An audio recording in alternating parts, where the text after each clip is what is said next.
Welcome to another deep dive. Today we're exploring the shadow. You know those hidden parts of our personalities we often try to bury deep down? It's fascinating, right? How much we try to curate a perfect image for the outside world. But those less desirable It's qualities, like aggression or envy. exactly.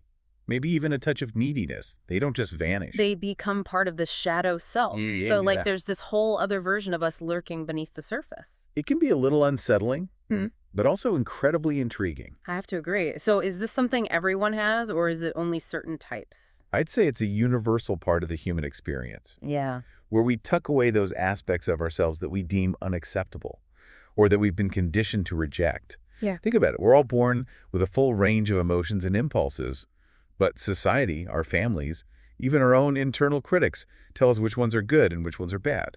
The bad ones often end up in the shadow. Makes sense. So, how does this shadow actually reveal itself? It can manifest in a couple of ways. We might see glimpses of someone's shadow in their sudden outbursts, or contradictory behaviors, or even their intense projections onto others. Oh, projections, like when someone accuses you of being dishonest when they're the ones actually hiding something. Exactly. It's a classic shadow defense mechanism. We project those disowned parts of ourselves onto others, often without even realizing it. Okay, that's starting to paint a clearer picture. So how about a real-world example to see this concept in action? Absolutely. Richard Nixon is a fascinating case study. He was so intensely ambitious, a master of crafting a public image of strength and resilience. But underneath it all, there were signs of a hidden shadow at play. I remember learning about Nixon in history class. Wasn't he known for being quite paranoid, always seeing enemies lurking around every corner? Yes, and that paranoia, along with those flashes of anger and vindictiveness, those were clues to the darker aspects of his personality. Remember his famous tapes. Those unintentional recordings actually captured his shadow in all its complexity, revealing his denials, his moments of vulnerability, even his deep-seated insecurities. It's almost tragic when you think about it. Kissinger's question about Nixon, what would he have been like if somebody had loved him, really stuck with me.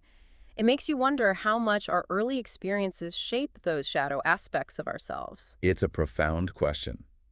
While we shouldn't use the shadow as an excuse for bad behavior, understanding its origins can offer valuable insights into our own patterns and motivations, and those of others. So we've talked about how the shadow can show up in individuals, but how do we spot it in others before it, well, explodes? Is there a way to recognize those shadow tendencies before they lead to some major drama? There are certain personality types described in the material as emphatic traits that tend to have particularly strong shadows. These individuals often exhibit certain characteristics more strongly, which can offer clues about their hidden shadow side. So it's like those people who are just too nice or too tough. It always feels like there's something more going on beneath the surface. Exactly. And the material outlines 7 key emphatic traits to watch out for. Each one presents a unique set of characteristics and contradictory behaviors that can signal a powerful shadow at work. Okay, I'm all ears. Tell me more about these shadowy 7. Who should we be watching out for? Well, first we have the tough guy. Think of someone like that infamous baseball manager, Billy Martin, who Reggie Jackson described as someone who put on a tough exterior but was deeply insecure underneath. So it's all an act, like a fragile ego hiding behind a macho facade. Precisely. These tough guys often build their persona around denying their softer emotions, leading to contradictory behavior. It's like a pressure cooker waiting to explode. Yikes. Okay, duly noted. What's the next shadowy character we should be aware of? Next up is the saint. They radiate an aura of purity and righteousness, always championing noble causes. Ah, so the holier-than-thou types. I can see how that would be a tricky one to navigate. It's like they disarm you with their virtuous facade. But their shadow often hides a deep hunger for control and attention. So watch out for those who are too eager to please. It could be a sign of something darker lurking beneath the surface. Who's next on our shadowy lineup? Let's talk about the fanatic. These individuals are driven by an intense, unwavering belief in their cause. They can be incredibly persuasive, drawing others into their passionate worldview. Ah, the firebrands, the true believers. Their energy can be contagious, but it also feels a bit unstable. That's a great observation. Often their shadow is rooted in deep-seated insecurity and self-doubt. They latch onto grand ideologies to compensate for a lack of inner confidence. And when things don't go their way, they tend to self-sabotage or lash out at others. So it's not true conviction driving them, but a desperate need to believe in something, anything, to fill the void. Fascinating. Tell me more about these shadowy seven. Who's next? Next, we have the rigid rationalist. These are the folks who champion logic and objectivity above all else. They dismiss anything that can't be scientifically proven, and often come across as intellectually arrogant. Oh, the Spock types. Yeah. They pride themselves on their Vulcan-like detachment. But by repressing their emotions, these rigid rationalists are actually setting themselves up for some pretty spectacular shadow eruptions. They might suddenly make an irrational decision, fall prey to a scam, or have an out-of-character emotional outburst. So even Mr. Spock has his limits. Okay, I'm starting to see how these shadowy types can really throw us off balance. What other characters should we be aware of? Well, we have the snob. These individuals are consumed with appearing unique and superior to the masses. They flaunt their refined tastes, their exclusive knowledge, their meticulously crafted image. Oh, I know the type. But it always feels so contrived, like they're trying way too hard to impress. Is that their shadow talking? That need to constantly prove they're better than everyone else? Precisely. Their shadow is often rooted in a deep-seated fear of ordinariness. They build their persona around this carefully curated facade, surrounding themselves with the exceptional to distract from their own perceived mediocrity. It's like they're desperately trying to convince themselves and the world that they're special. Indeed. And finally, we have the extreme entrepreneur. These are the individuals who are driven by an almost superhuman work ethic and an unwavering commitment to excellence. Ah, yes, the classic overachievers. I can see how their drive and ambition could be positive qualities, but when does it tip over into the shadow realm? It's when that drive becomes an obsession, a need to control every aspect of their lives and the lives of those around them. Their shadow often manifests as a fear of failure and dependency, pushing them to create chaotic situations that ultimately lead to burnout and a loss of control. So even the most driven, successful people aren't immune to the shadow's influence. It really can manifest in all sorts of unexpected ways, can it? It certainly can. And now that we've explored how the shadow manifests in others, it's time to turn the lens inward and consider our own shadow selves. Okay, this is where it gets really personal, isn't it? Get ready, listener, because now we're going to dive deep into the hidden depths of your own psyche. All right, facing our own shadow. This is where things get really interesting. But I have to admit, it's also a little daunting. How do we even begin to see something we've spent our lives trying to hide from? It does take courage and honesty. But the source material offers a 4-step process to help us navigate this inner journey. Okay. It starts with seeing the shadow, then embracing it, exploring it, and finally, learning to show it. Okay, that sounds like a plan, but I'm still a little fuzzy on the first step. How do we see something that we've worked so hard to keep hidden? Think of those moments when your emotions take over. Oh. Those sudden outbursts of anger, or those flashes of envy. Those are actually clues, little hints that the shadow is trying to break through. So it's not about judging ourselves for those reactions, but rather seeing them as opportunities for deeper understanding. Exactly. Those are the moments when the carefully crafted mask we present to the world slips, and we catch a glimpse of what's lurking beneath. Another powerful way to see your shadow is to dig into your past, especially your childhood. Think back to those traits or impulses that you were made to feel ashamed of. That's a great point. For example, maybe you were punished for being too assertive, or too curious, or maybe even too emotional. It's amazing how those early experiences can shape our shadow selves. Absolutely. Those early messages about what's acceptable and what's not can have a profound impact on what we choose to hide from the world, and even from ourselves. So let's say we've started to see those shadowy glimpses, those hidden parts of ourselves we've been denying. What's the next step? How do we move from simply seeing the shadow to actually embracing it? That's where we can look to inspiring figures like Abraham Lincoln. He was known for his honesty and humility, but he's also acutely aware of his own darker impulses, his ambition, his sharp wit, even his capacity for cruelty. But instead of denying these qualities, he found ways to channel them productively. So it's about accepting those shadowy parts of ourselves, not as something to be ashamed of, but as a potential source of energy and growth. Precisely. Lincoln's ambition fueled his political success. His sharp wit helped him disarm opponents, and his awareness of his own capacity for cruelty made him more compassionate and forgiving towards others. That's an inspiring example of how acknowledging our shadow doesn't have to turn us into villains, but can actually help us become more well-rounded individuals. But what about those darker impulses, the ones that feel truly dangerous or unacceptable? How do we explore those without completely losing control? Here's a fascinating thought. The shadow is often associated with creativity, with those flashes of insight that seem to come out of nowhere. Okay. Think about those aha moments, those creative breakthroughs that seem to appear as if by magic. That's actually your unconscious mind at work. So it's like those times when a brilliant idea suddenly pops into your head while you're in the shower, or maybe even dreaming. Exactly. Think of Einstein, who said that some of his most groundbreaking ideas came to him in dreams and images.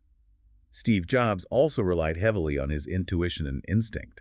By exploring our shadow, we're not just confronting our demons, we're also unlocking our creative potential. That's an incredibly empowering way to look at it. So it's not about suppressing our shadow, but about learning to channel its energy in a positive direction. Precisely. And the final step in this journey is learning to show the shadow, to integrate it into our conscious personality and express it in healthy, authentic ways. Okay, I have to admit this one makes me a little nervous. Are you saying we should just let our darkest impulses run wild? I'm not sure I'm ready to unleash my inner Machiavelli on the world. It's not about becoming reckless or deliberately hurtful. It's about shedding the need to be constantly nice and allowing ourselves to be more authentic.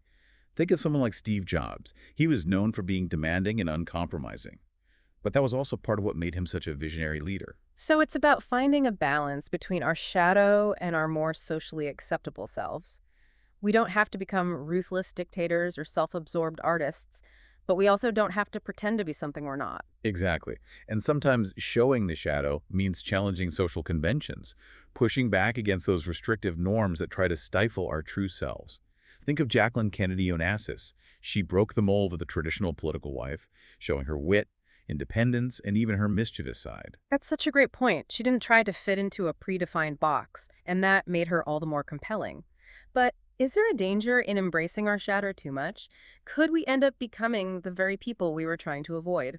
That's why self-awareness is so crucial throughout this process. It's not about simply giving in to every whim or acting out in destructive ways. It's about understanding our shadow, accepting it, and then choosing how and when to express it. So it's like we're becoming conductors of our own internal orchestra, deciding which instruments to play, when to turn up the volume, and when to let certain notes fade into the background. That's a fantastic analogy. And remember, integrating the shadow is an ongoing process. It's not about achieving some perfect balance, but about being open to exploring those hidden parts of ourselves and finding healthy, constructive ways to express them. Okay, that makes me feel a lot more comfortable about this whole shadow integration thing. But how do we actually put these steps into practice? Are there specific exercises or techniques we can use to help us along the way? Absolutely. One powerful technique is journaling. It can help you become more aware of your shadow by tracking those recurring negative emotions and reactions you usually try to ignore.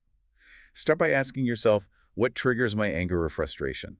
When do I feel most envious or resentful? That's a great starting point. It's like we're becoming detectives of our own inner world, uncovering those hidden patterns and motivations that drive our behavior. Exactly. And don't be afraid to explore your dreams. They can be a rich source of shadow material, offering symbolic representations of those repressed thoughts and feelings lurking beneath the surface. So maybe it's time to start keeping a dream journal by the bed. I've always been fascinated by the symbolism and imagery in dreams, but I never thought of them as a way to connect with my shadow. It can be incredibly revealing. And another powerful technique is creative expression, whether it's painting, writing, music, or dance. Engaging in creative activities can help you tap into those unconscious impulses and channel them in a positive direction. It's like we're giving those shadowy parts of ourselves a voice, a way to express themselves without causing harm. Precisely. And as you become more comfortable with your shadow, you can start to experiment with showing it in your everyday life. This might involve setting clearer boundaries, asserting your needs more directly, or even challenging those social norms that feel restrictive. So it's about becoming more comfortable with our own imperfections, with those parts of ourselves that we've been taught to hide away. Exactly. And as we embrace our own shadow, we become more compassionate and understanding towards the shadows of others. Okay, this has been incredibly eye-opening. I'm starting to see how understanding the shadow can not only help us on a personal level, but also improve our relationships with others. But before we go deeper into that, let's take a moment to recap what we've learned so far. We've covered a lot of ground. We started by exploring this whole concept of the shadow, those hidden aspects of ourselves that we often try to deny or repress. We looked at how the shadow can manifest in both ourselves and others, using those real-world examples like Richard Nixon and the 7 emphatic traits. It's amazing how much we try to curate a perfect image for the world.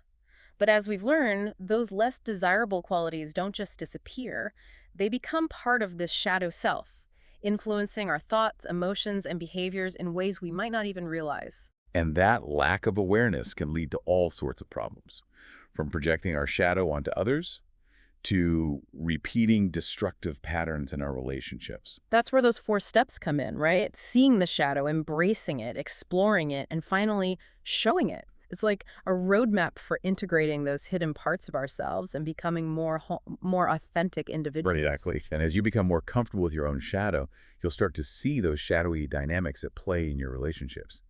You begin to recognize when someone is projecting their shadow onto you, or when you're reacting from a place of your own unacknowledged shadow. So it's like gaining this superpower, this ability to see beneath the surface and understand the hidden motivations driving people's behavior. I love that analogy. It's like you're putting on a pair of X-ray glasses, allowing you to see the complexities and contradictions that make us human. And that understanding can lead to more empathy and compassion in our interactions, right? It's not about excusing bad behavior, but rather seeing it through a lens of understanding. Absolutely. For example, imagine you're dealing with a friend who exhibits the traits of the saint. You might initially feel judged or manipulated by their air of moral superiority. But armed with the knowledge of the shadow, you can recognize their behavior as a projection of their own insecurities. Instead of getting caught up in their drama, I can take a step back and set clear boundaries, right? It's Like all. recognizing their behavior for what it is without taking it personally. Exactly. And that's a game changer in relationships. It Mm. allows you to detach from those emotional hooks and respond with more clarity and compassion. It's almost like speaking a different language, one that allows us to communicate on a deeper level and navigate those complex dynamics with more awareness. I love that. It's like you're cracking a secret code, unlocking a whole new level of understanding in your relationships. Okay, I have to admit this whole shadow concept was a little intimidating at first, but now I'm starting to see its incredible potential. It's not about becoming perfect, but about embracing the full spectrum of who we are, the good, the bad, and the shadowy. And that, I believe, is the key to unlocking our true potential and living more fulfilling lives. By integrating our shadow, we become more whole, more authentic, and more capable of showing up in the world as our true selves. This deep dive has definitely shed some light on those hidden aspects of human nature. It's like you've given us a new set of tools to navigate the complexities of our own inner world and the world around us. I'm so glad to hear that. Remember, the journey of shadow integration is ongoing. It's not about achieving some kind of perfect balance, but about being open to exploring those hidden parts of ourselves and finding healthy, constructive ways to express them. So, listener, now that you've taken this deep dive into the shadow, what aspect of your personality might you be ready to embrace? How can integrating your shadow lead to greater authenticity, personal growth, and more fulfilling relationships? It's definitely something to ponder as we wrap up this exploration of the fascinating world of the human psyche. Thanks for joining us on this journey.